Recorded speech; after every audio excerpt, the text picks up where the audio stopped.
what do you do when the old floor cannot reach into the leg, meaning that when you put on the toe kick, there will be a gap from the old floor to the toe kick.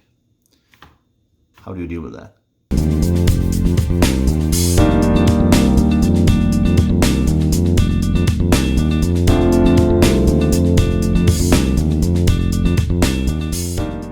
That's quite easy. We move the toe kick this way. So moving the leg this way, the toe kick will come out. Let me show you. Take off the leg like this.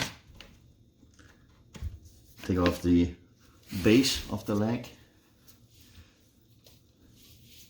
And then we cut off the two outermost pegs that goes into the hole.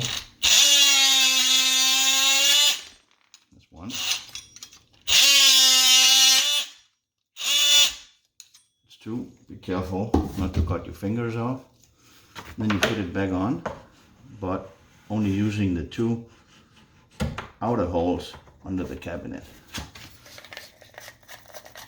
And then you put leg back on, if you can find it. Here we go. And you adjust the leg right there. Now the leg is moved forward and the toe kick will be moved forward, and there will not be a gap between the toe kick and the floor.